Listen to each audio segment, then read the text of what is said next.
Pagi hari ini temanya, judulnya jangan kalah.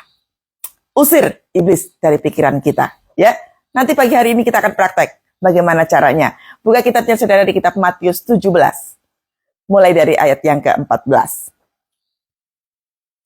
Judul perikopnya adalah Yesus menyembuhkan seorang anak muda yang sakit ayan. Ya, sudah? Buka kitabnya. Baca sama-sama. Ketika Yesus dan murid-muridnya kembali kepada orang banyak itu, datanglah seorang mendapatkan Yesus dan menyembah. Perhatikan, garis bawahi kata mendapatkan Yesus lalu menyembah. Berarti orang-orang banyak ini, termasuk salah satunya, ia sudah mendapatkan Yesus, lalu kemudian menyembah. Sikap hatinya sudah benar. Sikap hati yang dimiliki seseorang ini sudah benar. Datang kepada Yesus, lalu menyembah. Seringkali kita juga begitu. Sikap hati kita sudah benar. Pagi, kita datang kepada Tuhan, nyembah. Kita buka firman Tuhan, kita melayani Tuhan, kita merasakan hadirat Tuhan. Nah, awal pertama sudah benar. Merasakan semuanya itu.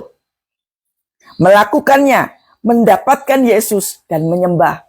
Awal-awalnya udah benar. Tapi kemudian apa yang menyebabkan ada sesuatu yang salah? Katanya, Tuhan, kasihanilah anakku. Ia sakit ayan dan sangat menderita.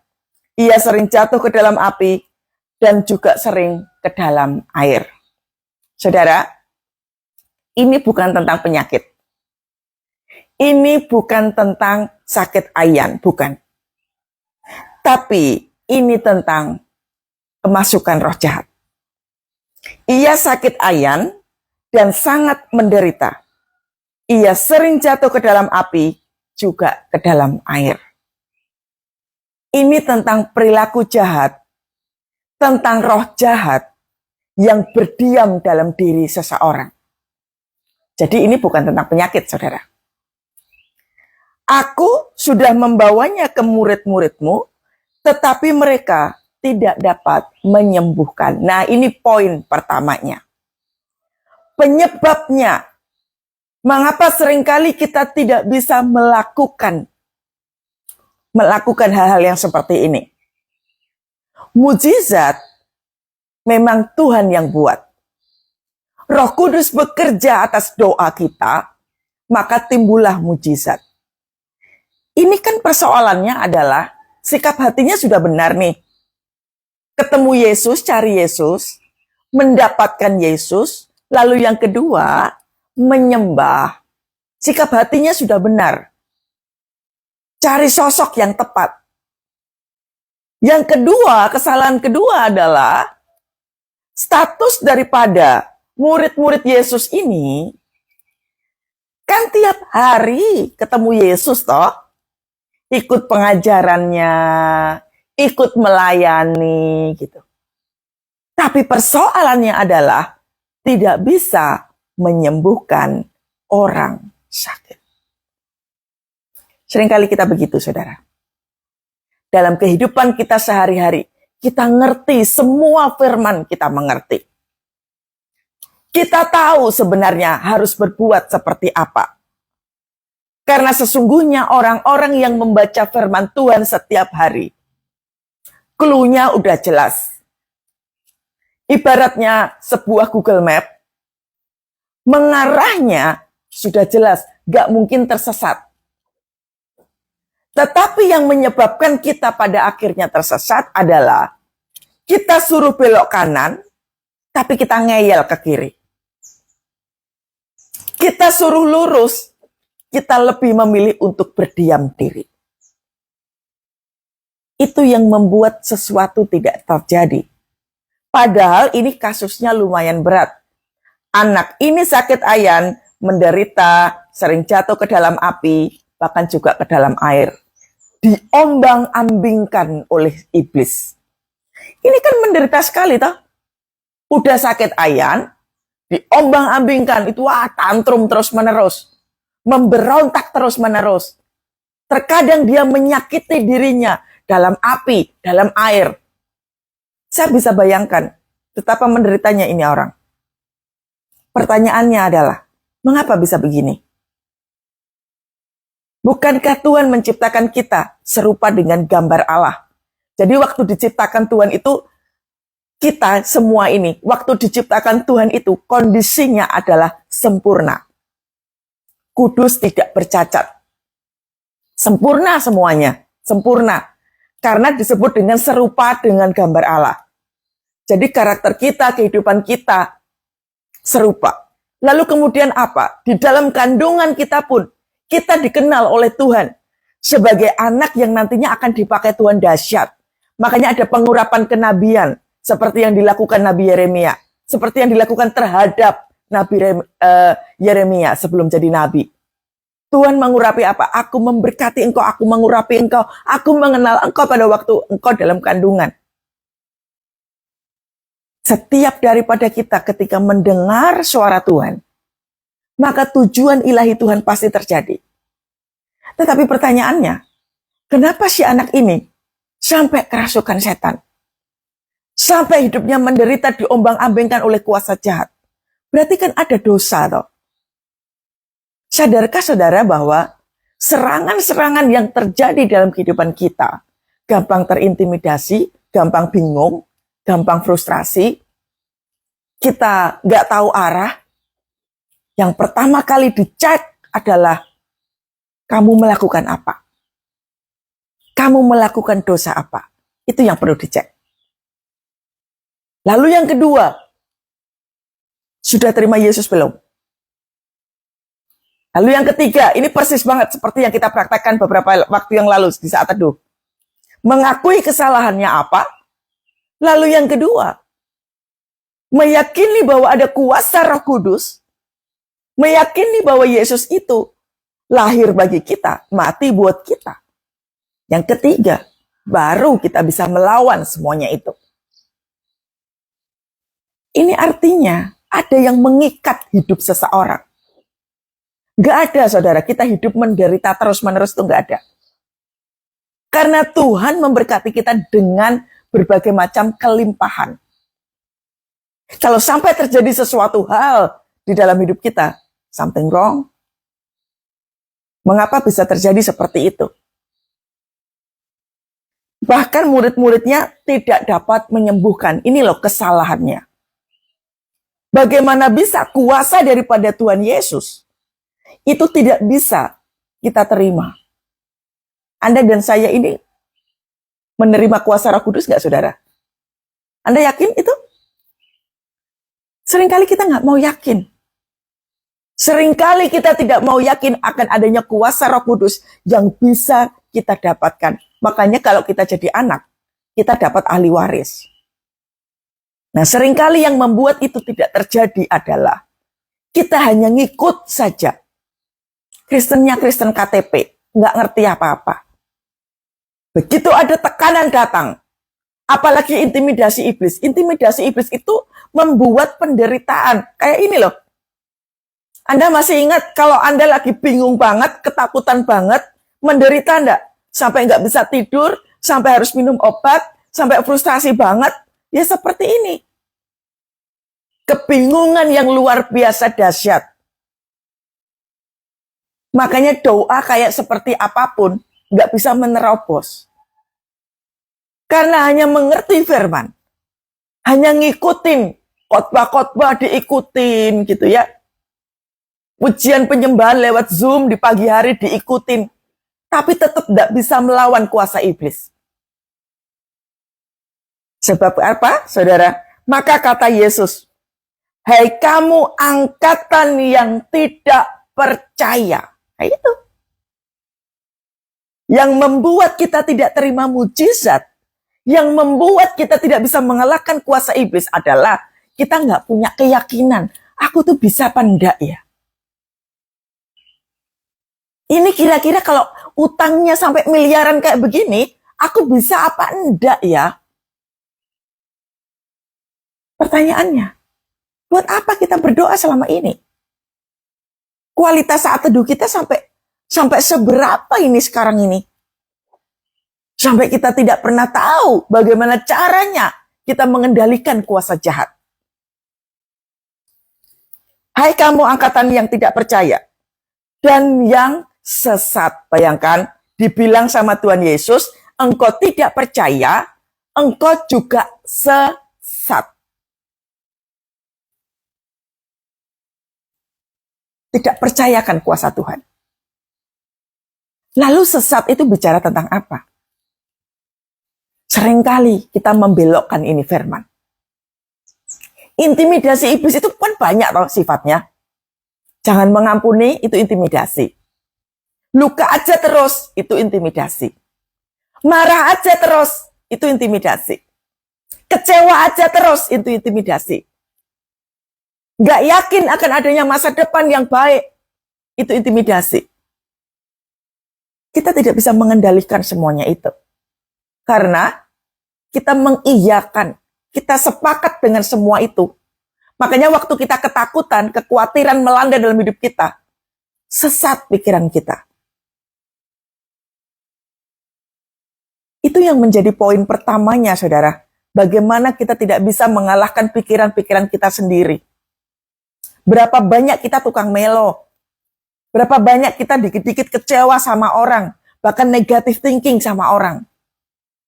Kita bermain-main dengan pikiran kita sendiri. Overthinking, ketakutan akan masa depan. Kita bermain-main dengan pikiran kita sendiri. Karena kita tidak percaya. Dan kita menyesatkan ini firman Tuhan. Sehingga kita tidak bisa mengalahkan intimidasi itu. Ini kan sebenarnya tentang pikiran. Kita itu sukanya salah. Yang dilihat adalah kesukaran yang melanda. Yang dilihat apa toh? Tuhan, anakku ini lagi kena sakit ayan, terikat dengan ini, menjatuhkan diri dalam api dan air. Aku harus bagaimana? Yang dilihat itunya. Minta sembuhnya. Kita belajar ya. Yang lalu kita sudah belajar. Yang kita doakan itu adalah mematahkan rohnya. Rohnya yang dipatahkan, roh. Bukan kembalikan keuanganku. Bukan kembalikan kesehatanku. Bukan kembalikan pasanganku. Bukan. Rohnya kau patahkan dulu. Pernah suatu kali saya kasih ilustrasi kepada Anda. Seorang yang masuk penjara. Di depannya ada kunci sama roti. Karena si orang yang masuk di dalam penjara ini kelaparan, yang diambil rotinya, bukan kuncinya. Kita seringkali sesat pikiran kita. Yang dipikirkan justru kebutuhan yang paling utama. Padahal yang sebenarnya adalah jalan keluar yang kita butuhkan. Bukan makanan yang sia-sia itu. Coba. Hai kamu angkatan yang tidak percaya dan yang sesat, berapa lama lagi aku harus tinggal di antara kamu? Artinya apa toh? Dikit-dikit minta tolong Tuhan, dikit-dikit minta tolong Tuhan. Tidak bisakah kita melakukan sendiri?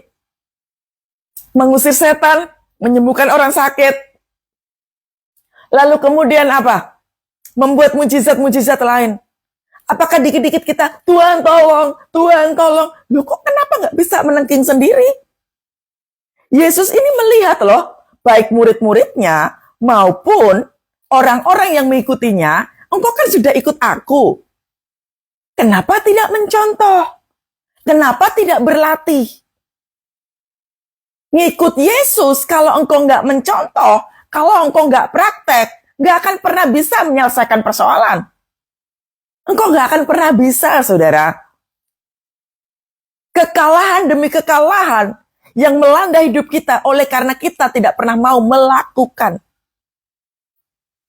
Ini Yesus tahu banget. Dia marah sekali terhadap orang-orang, termasuk dia marah sekali terhadap muridnya. Murid-muridnya ini loh, udah ikut Yesus tiap hari, ikut pengajarannya. Yesus menyembuhkan orang sakit, yo ikut. Yesus melakukan mujizat yang lainnya juga ikut. Bahkan waktu Yesus membebaskan seseorang dari kerasukan setan, muridnya juga lihat. Seringkali kita tidak mau mengikuti cara hidup Yesus. Makanya kita nggak punya power untuk bisa menguasai hidup kita, terutama pikiran kita. Seluruh aspek kehidupan kita itu kan dikendalikan sama pikiran, toh. Kalau pikirannya kita itu udah salah, pikirannya kita tuh udah ngaco, maka apa yang kita lakukan pasti ngikutin yang ada di dalam pikiran sini. Ini Yesus makanya mengatakan apa? Dia menegur orang itu. Dia sampai marah dengan orang-orang itu. Engkau angkatan, mengapa disebut dengan angkatan? Engkau adalah generasi yang seharusnya tahu pengajaran, tahu cara mengusir setan. Jangan jadi penonton, tapi jadilah pelaku-pelaku firman. Jangan cuma mendengarkan kesaksian orang. Engkau takjub dengan kesaksian. Engkau takjub dengan khotbah-khotbah dari pendeta-pendeta yang mahal, yang keren, yang terkenal. Tapi kalau engkau nggak melakukan itu pengajaran, engkau nggak akan bisa apa-apa, saudara. Engkau tidak akan pernah bisa apa-apa, tetap. Berkali-kali, dikit-dikit minta tolong orang. Dikit-dikit minta didoain pendeta. Selama engkau nggak pernah mau praktek kayak begini, dipikir Yesus nggak marah. Roh Kudus juga ngelihat cara kita berperilaku. Ini anak doa tiap pagi. Buka Zoom pagi-pagi, subuh-subuh udah buka Zoom, udah ikut doa pagi, ikut nyembah pula. Tapi hidupnya tetap aja diliputi dengan ketakutan demi ketakutan. Berapa lama lagi aku harus sabar terhadap kamu? Bawalah anak itu kemari. Nih lihat. Yesus udah terlalu sabar sama kita. Yesus mengajarkan banyak hal. Dipikir Tuhan itu satpam berjalan begitu? Ataukah sosok yang harus kita jumpai tiap pagi supaya memberikan pertolongan kepada kita? Ini kan Tuhan Yesus dengan kata lainnya apa? Aku harus tinggal di antara kamu berapa lama lagi? Berapa lama lagi aku harus sabar? Dengan kata lain, dikit-dikit kau minta tolong, dikit-dikit kau minta tolong. Gak bisakah kamu melakukannya sendiri? Bukankah Allah telah mewariskan kepada kita kuasanya sama? Makanya kita diberikan kuasa yang sama. Apabila Roh Kudus itu berkuasa atas kita, maka kita diberikan satu kuasa untuk mengusir roh jahat. Perhatikan, dengan keras, nih lihat, dengan keras. Ini kata kuncinya. Dengan keras Yesus menegur dia. Dianya dia siapa ini? Dia iblis. Iblisnya yang kita tegur. Yang bikin kita kalah apa? Melo, mengasihani diri, ketakutan terus-menerus. Amin. Melo, ketakutan, mengasihani diri sendiri, menyalahkan keadaan, itu loh yang menyebabkan kalah. Yesus mengajarkannya apa? Menegur dengan keras terhadap iblis. Dan keluarlah setan itu daripadanya, dan anak itu pun sembuh seketika itu juga. Kuasa itu ada pada mulut kita. Makanya mulut itu mengeluarkan berkat atau kutuk. Tergantung bagaimana cara kita mengendalikannya. Makanya kualitas doa itu penting. Saya sering kali mengajarkan kepada Anda semua. Jangan doa seperti doa anak sekolah minggu. Kalau anak sekolah minggu itu kan wajar, mereka masih anak-anak. Tuhan berkati saya, Tuhan lindungi saya, Tuhan limpahkan anugerahnya kepada saya. Amin. Itu doa sekolah minggu. Wajar itu untuk anak-anak. Tapi kalau kita sudah setua ini, doanya masih seperti itu. Wajar banget. Begitu iblis menguasai pikiran, kita susah mengendalikan. Jangankan mengendalikan, kita aja mata kita nggak bisa ngelihat toh. Rohnya apa yang mau dipatahkan, roh apa. Itu yang menyebabkan Yesus marah. Engkau tidak percaya dan engkau menyesatkan sendiri pikiranmu. Jangan dipikir bahwa kalau kita berdoa selalu ada Tuhan. Belum tentu. Kita doa belum tentu ada urapan turun. Belum tentu Yesus hadir. Belum tentu Roh Kudus ada. Belum tentu. Makanya perkenanan itu kejar, saudara. Perkenanan itu kita dapat dari mana? Dari hubungan kita sehari-hari dengan Tuhan. Sampai kita bisa merasakan hadirat Tuhan. Sampai hari ini loh, sampai detik ini loh, masih ada orang bertanya, Bu, bagaimana caranya merasakan hadirat Tuhan? Sampai hari ini masih ada orang tanya begitu. Coba kalau pertanyaan saya balik.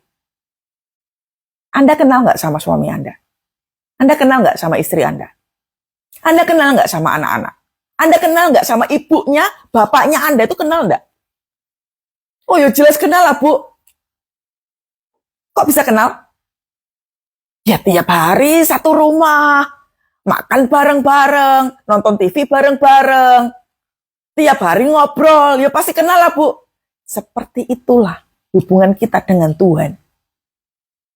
Kalau engkau nggak tiap hari ngobrol, kalau engkau nggak tiap hari ketemu sama Tuhan, engkau nggak kenal siapa Tuhan kita. Makanya kayak ini, hai kamu angkatan orang yang tidak percaya dan yang sesat. Firman Tuhan itu jangan dipilah-pilah. Yang bagus, sekiranya bagus diambil, yang enggak. Di luar sana ribut tentang persepuluhan, buah sulung, biarkan saja. Orang-orang miskin yang tidak pernah mau memberi, biarkan saja. Ribut aja terus. Bahkan di luar sana masih ada orang menjelek-jelekkan hamba Tuhan. Ya, menuduh mereka nyolong lah, menuduh mereka melakukan apalah, biarkan saja. Orang-orang yang tidak mau pernah bertumbuh. Bahkan orang-orang di sana itu murtad, meninggalkan Tuhan. Lalu seperti apa? Makanya circle-mu hati-hati, saudara. Carilah circle yang membangkitkan semangat. Carilah circle yang membuat hidupmu itu berubah. Mengenal Tuhan secara pribadi. Cari komunitas yang membangkitkan hidupmu.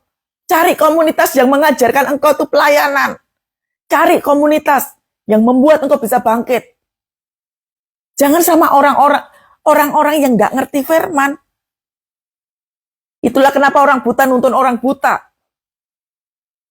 Semuanya akan sesat, terperosok. Nggak bisa apa-apa. Dengan keras Yesus menegur dia, lalu keluarlah setan itu. Apa yang menyebabkan Yesus itu menegur? Orang itu kan setan. Kekudusan harus ada dalam hidup kita. Kok setan ikut-ikutan hidup sama hidup kita? Setan punya hak apa? Menyuruh kita melo, menyuruh kita nangis terus, menyuruh kita marah-marah, kecewa, sakit hati, penuh dengan kemarahan. Kok setan ngatur-ngatur kita? Pertanyaannya, kok mau diatur sama setan? Halo? Saya serius, saudara. Kenapa mau diintimidasi sama si iblis? Kenapa mau? Makanya Yesus ngajarinya apa? Menegur. Dengan keras, Yesus menegur si iblis ini. Minggu lalu kita sudah belajar bagaimana merebut apa yang dicuri sama iblis. Keluargamu, keuanganmu, kesehatanmu, rebut kembali. Kita sudah tahu caranya. Sudah praktek belum itu?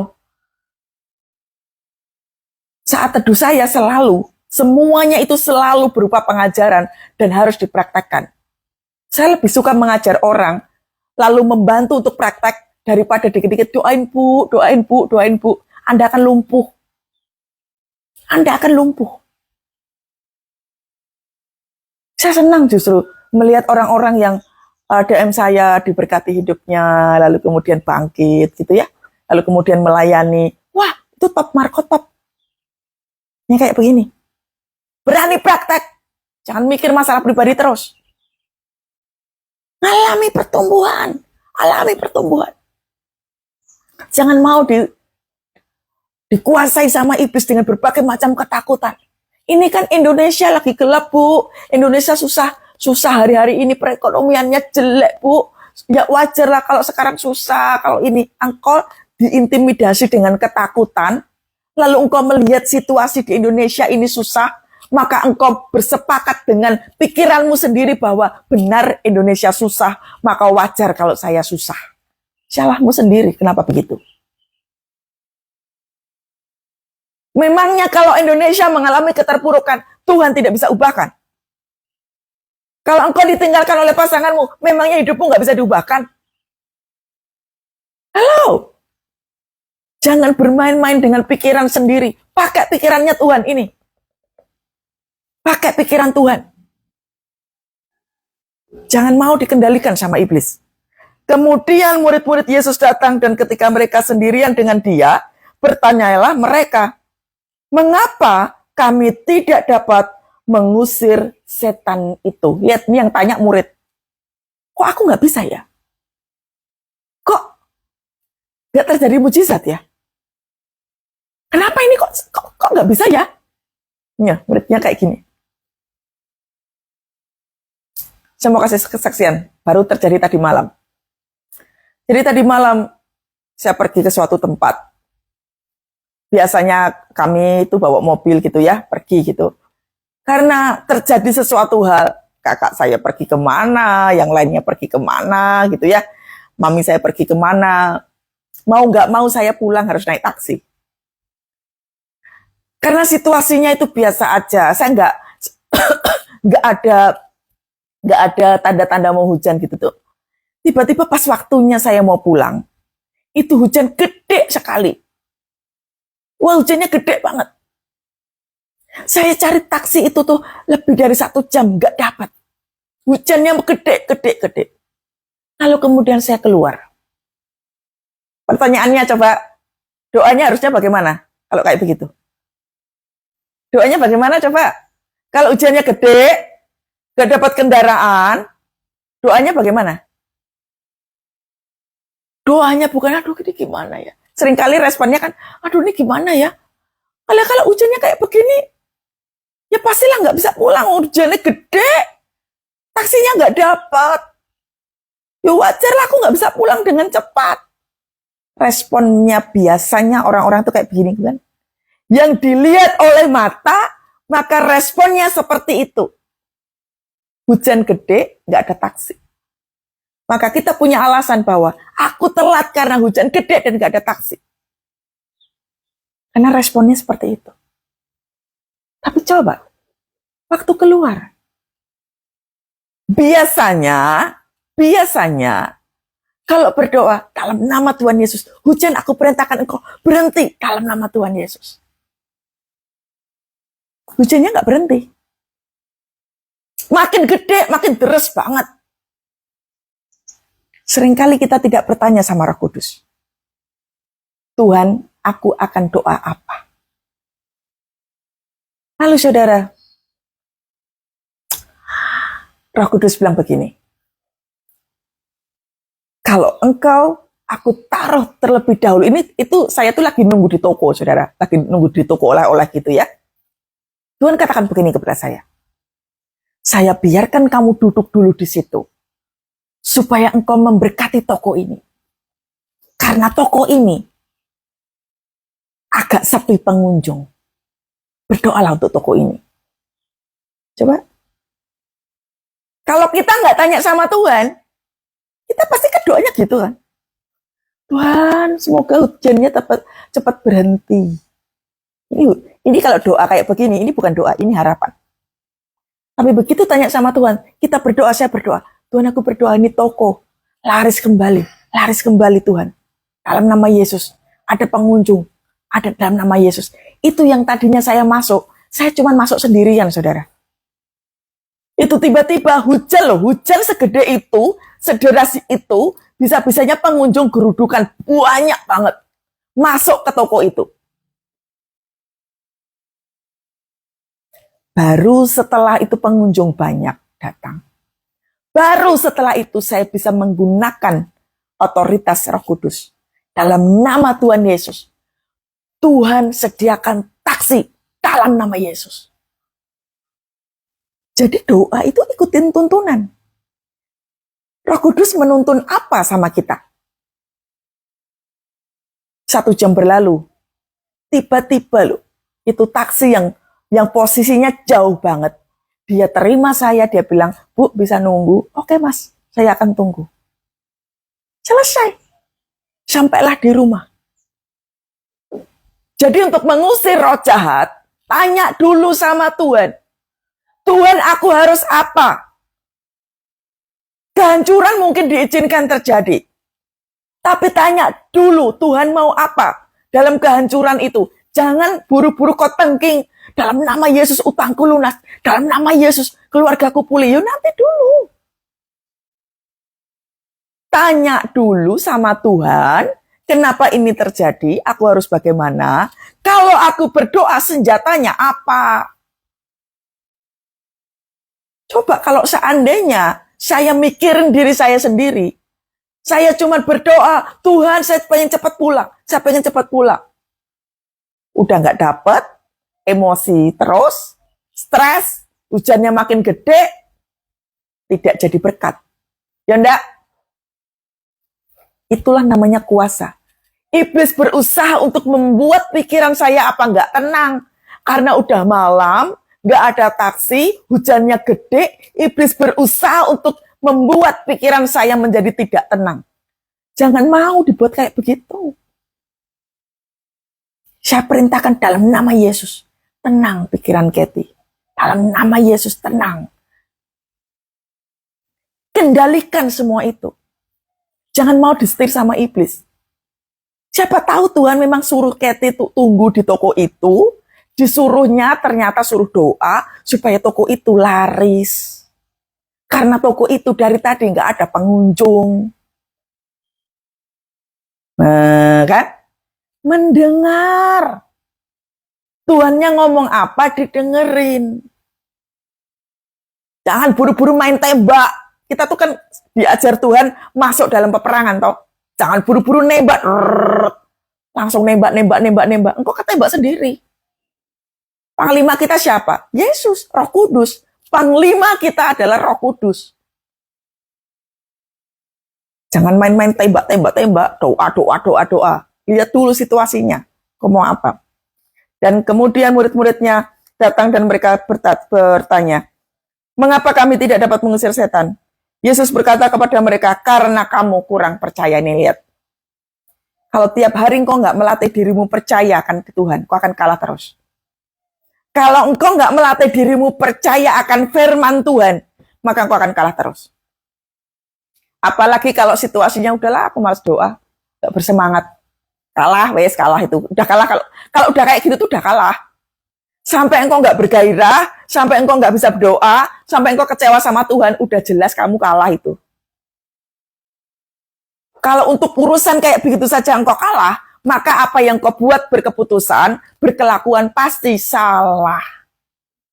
Karena dasarnya sudah salah. Kemarin di saat tadi pagi kan kita sudah membahas dasar kekristenan itu apa toh? Fondasi kekristenan kita itu apa? Kita sudah bahas itu. Karena kamu kurang percaya, sebab aku berkata kepadamu, sesungguhnya sekiranya kamu mempunyai iman sebesar biji sesawi saja, dapat berkata kepada gunung ini, lihat, Tuhan mengkomparnya iman yang kecil itu, biji sesawi itu kecil banget, saudara. Kecil banget. Itu tuh iman kita. Jadi iman itu bukan iman yang gede, itu bukan. Iman kita itu besarnya kecil kayak begini. Tetapi berkuasa. Untuk apa? Untuk memindahkan gunung, pindah dari tempat ini ke sana. Tuhan katakan apa? Gunung, yang artinya apa? Untuk sesuatu hal yang mustahil, engkau punya kuasa, diberikan otoritas oleh Roh Kudus untuk mindahin itu. Yang artinya segala sesuatu hal yang sifatnya mustahil, Tuhan kasih kita otoritas untuk bisa selesaikan persoalan kita. Kita punya otoritas. Tapi otoritas hanya diperoleh, hanya kita dapatkan berasal dari apa? Hubungan yang terjadi terus menerus. Pindah dari tempat ini ke sana, maka gunung ini akan pindah dan takkan ada yang mustahil bagimu. Ya, imanmu sebesar apa? Kualitas doamu sekualitas apa? Kepercayaanmu terhadap Tuhan segede apa? Keyakinanmu akan terjadi mujizat segede apa? Jangan melo di depan iblis. Jangan nangis-nangis terus di depan iblis. Kau akan ditelan habis. Kuasai pikiranmu. Kuasai. Tadi sudah saya kasih contoh ya. Kalau terjadi sesuatu hal, respon pertama adalah tanya kepada si panglima ini. Apa yang harus aku lakukan? Lalu yang kedua, senjata apa yang harus aku pakai? Apakah suruh doa langsung? Apakah pakai pujian penyembahan? Apakah berbahasa roh? Apakah dengan pedang firman Tuhan? Tanya dulu. Mulai belajar peka. Jangan mau diintimidasi dengan persoalan-persoalan. Kabeh wong, semua orang punya persoalan, saudara. Jangan kedistrek sama persoalan. Waktunya Anda dan saya itu memenangkan situasi. Menangkan situasi. Masalahnya nggak kelar nggak apa-apa. Masalahnya belum selesai nggak apa-apa. Itu tuh areanya Tuhan. Area Tuhan itu jangan ikut-ikutan. Area kita adalah menyingkirkan kuasa-kuasa jahat di dalam kehidupan kita.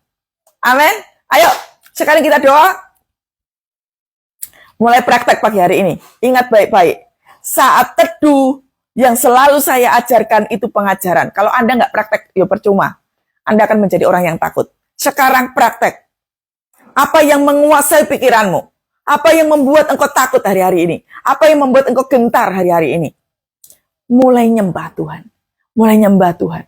Aku punya Tuhan yang besar, yang telah berjanji dan sanggup menggenapi imanku bersepakat percaya kuasanya.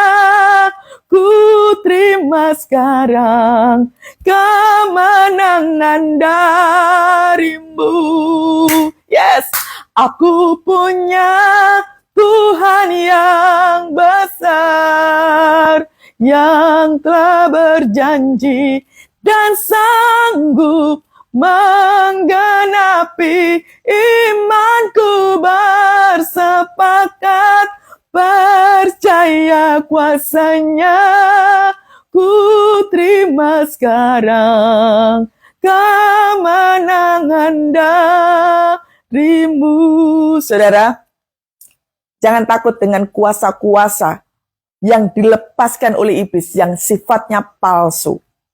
Saya sudah berkali-kali menyampaikan kepada saudara bahwa segala intimidasi iblis itu sifatnya palsu. Rasa takutmu itu palsu. Rasa khawatirmu itu palsu. Bahkan ketidakberdayaanmu itu sifatnya palsu. Sekarang bangkitkan dirimu. Dengan kuasa Roh Kudus. Minta otoritas sama Roh Kudus. Minta pengampunan dulu. Yang pertama adalah kau minta ampun dulu atas segala kesalahan. Yang kedua, akui bahwa Tuhan beserta kita. Bahwa dia adalah Allah. Dia adalah Yesus. Dia adalah Tuhan. Dia adalah Roh Kudus yang membangkitkan hidup kita. Minta sama Roh Kudus satu otoritas. Lalu mulai lakukan. Lakukan saudara. Praktekkan itu. Kendalikan pikiranmu dengan pikiran-pikiran Roh Kudus. Jangan mau takut. Jangan mau khawatir. Jangan mau gentar. Oh, rapa syekere apa karala raba ya syanda. Oh, rapa sekere de pekere rapa karala raba. Ya Tuhan, ya Tuhan, ya Tuhan. Oh, rapa sekere de pekere la raba ya syakarala raba. Di dalam nama Tuhan Yesus, aku perintahkan segala bentuk cara-cara iblis untuk membuat bingung pikiran-pikiran. Aku mengikat engkau di dalam nama Tuhan Yesus. Kau gak punya kuasa sedikit pun. Sekarang aku perintahkan kau mundur dari segala bentuk pikiran-pikiran negatif atas jemaatmu yang ikut live pagi hari ini. Dalam nama Tuhan Yesus. Segala roh distraction. Aku mengikat engkau, aku menghancurkannya di dalam nama Tuhan Yesus. Dalam nama Tuhan Yesus. Fokus dalam nama Yesus. Fokus dalam nama Tuhan Yesus. Koraba shekere de pekere de bakara laraba. Oh, de bekere de bakora laraba ya shakara laraba. Oh, raba sekere de bekere de bakara laraba ya shakara laraba. Oh, yes Tuhan, mengalirlah ya Roh Kudus. Mengalirlah ya Kudus. Menguasai tempat kami, menguasai rumah kami, menguasai jiwa kami, menguasai hidup kami. Dalam nama Yesus, dalam nama Tuhan Yesus, dalam nama Tuhan Yesus. Saudara, yang ikut live ini, Anda akan bikin usaha dengan orang lain. Minta sama Tuhan supaya engkau cover. Minta sama Tuhan, apakah sudah benar dengan orang itu? Tanya dulu sama Tuhan, apakah sudah benar dengan orang itu? Yang kedua, minta cover. Supaya Roh Kudus melindungi usahamu. Kalau itu benar-benar berasal dari Tuhan. Minta di-covering sama Tuhan. Supaya engkau nggak ditipu. Supaya engkau nggak mengalami kegagalan. Supaya engkau nggak mengalami kerugian. Doa, saudara. Yes Tuhan, yes Tuhan. Engkau memberkati jiwa-jiwa jemaatmu yang ikut live pagi hari ini ya Tuhan. Engkau menguasai pikiran mereka ya Tuhan. Engkau mengambil alih bisnis usaha mereka ya Tuhan. Mereka yang akan buat bersama-sama dengan orang-orang mereka ya Tuhan. Oh Tuhan, pagari mereka dengan kuasa-Mu. Dalam nama Tuhan Yesus. Dalam nama Tuhan Yesus. Segala keinginan-keinginan jahat orang ya Tuhan. Atas bisnis usaha kami. Atas segala bentuk rancangan-rancangan merugikan, menghancurkan. Kami ikat, kami hancurkan dalam nama Yesus. Dalam nama Tuhan Yesus, dalam nama Tuhan Yesus. Sekarang saya mau berdoa saudara, Anda punya mbak atau pembantu di rumah gitu ya, atau seperti apa yang Tuhan kasih tahu nggak jujur ya, suka mencuri. Pagi hari ini, ayo rebut kembali. Tuhan, kami berdoa dalam nama Tuhan Yesus. Kami berdoa untuk orang asing yang tinggal bersama kami, yang menginjakkan kaki di rumah kami. Dalam nama Tuhan Yesus, sembunyikan barang berharga kami.